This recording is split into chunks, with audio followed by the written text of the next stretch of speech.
Zaman dahulu kala ada sebuah cerita di sebuah perkampungan nelayan pantai air manis di Padang, Sumatera Barat. Ada seorang janda bernama Mande Rubayah yang hidup bersama anak laki-lakinya yang bernama Malin Kundang. Mande Rubayah sangat menyayangi dan memanjakan Malin Kundang. Malin kemudian tumbuh menjadi seorang anak yang rajin dan penurut. Ketika Mande Rubayah sudah tua, ia hanya mampu bekerja sebagai penjual kue untuk mencukupi kebutuhan dirinya dan anak tunggalnya. Suatu hari, Malin jatuh sakit keras, hingga nyawanya hampir melayang namun akhirnya ia dapat diselamatkan berkat usaha keras ibunya.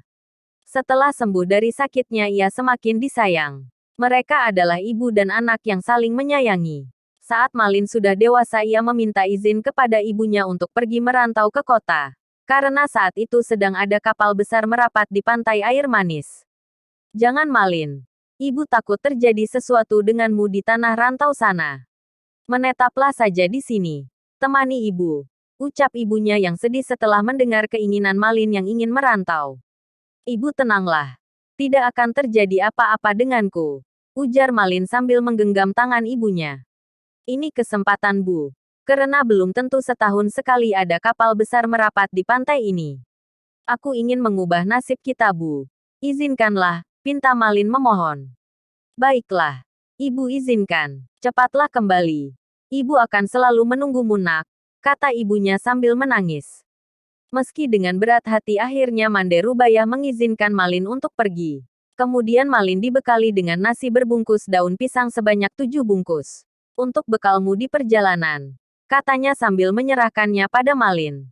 Setelah itu Malin Kundang berangkat ke tanah rantau meninggalkan ibunya sendirian. Mereka mengira hari demi hari terus berlalu. Sultan atau hari yang terasa lambat bagi Mande Rubayah. Mereka menyambutnya dengan gembira. Pagi dan sore Mande Rubayah memandang mendengar hal itu. Sudah sampai manakah kamu berlayar anaknya selamat dan segera kembali sambil terus memandang laut. Sinar keceriaan mulai menghampirinya agar anaknya selalu selamat dan cepat kembali. Bulan semenjak ia menerima kabar Malin dari nakoda yang datang merapat ia selalu menanyakan kabar tentang anaknya. Ketika kapal itu mulai merapat, anakku, terlihat sepasang anak muda berdiri baik-baik saja. Pakaian mereka berkilauan terkena sinar matahari. Ia bertanya pada mereka cerah dihiasi senyum karena bahagia disambut dengan meriah. Malin tak pernah menitipkan barang atau pesan apapun kepada ibunya. Jantungnya berdebar keras saat melihat lelaki muda yang berada di kapal ada jawaban hingga sangat yakin sekali bahwa lelaki muda jalannya mulai terbungkuk-bungkuk. Malin Kundang. Pada suatu hari Mande Rubayah mendapat kabar dari nahoda yang dahulu membawa Malin. Dahulu menghampiri Malin memberi kabar bahagia pada Mande Rubayah karena takut kehilangan anaknya lagi. Tahukah kau?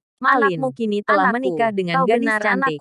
Putri seorang bangsawan yang sangat kaya raya. Ucapnya saat begitu lamanya kau tidak memberi kabar. Cepatlah pulang kemari. Malin terkejut karena dipeluk perempuan tua renta yang berpakaian compang-camping pilu setiap malam. Ia tak percaya bahwa perempuan itu adalah ibunya. Benar saja tak berapa lama kemudian di suatu hari yang cerah dari kejauhan tampak sebuah kapal yang megah nan indah berlayar menuju pantai. Ibumu. Mengapa dahulu kau bohong padaku? Bukankah dulu kau katakan bahwa ibumu adalah seorang bangsawan yang sederajat denganku? Ucapnya sinis. Mendengar kata-kata pedas istrinya, Malin Kundang langsung mendorong ibunya hingga terguling ke pasir. Perempuan gila. Aku bukan anakmu. Ucapnya kasar. Mande Rubayah tidak percaya akan perilaku anaknya. Ia jatuh terduduk sambil berkata, Malin. Malin, anakku. Aku ini ibumu. Nak. Mengapa kau jadi seperti ini nak? Malin Kundang tidak memperdulikan perkataan ibunya. Dia tidak akan mengakui ibunya. Malu kepada istrinya. Melihat perempuan itu bersujud hendak memeluk kakinya. Malin menendangnya sambil berkata, Hai, perempuan gila, ilmuku tidak seperti engkau. Melarat dan kotor. Perempuan tua itu terkapar di pasir. Menangis, dan sakit hati. Orang-orang yang melihatnya ikut terpana dan kemudian pulang ke rumah masing-masing. Mande Rubayah pingsan dan terbaring sendiri. Ketika ia sadar, pantai air manis sudah sepi. Dilihatnya kapal Malin semakin menjauh. Ia tak menyangka Malin yang dulu disayangi tega berbuat demikian. Hatinya perih dan sakit. Lalu tangannya diangkat ke langit. Ia kemudian berdoa dengan hatinya yang pilu. Ya, Tuhan. Kalau memang dia bukan anakku, aku maafkan perbuatannya tadi.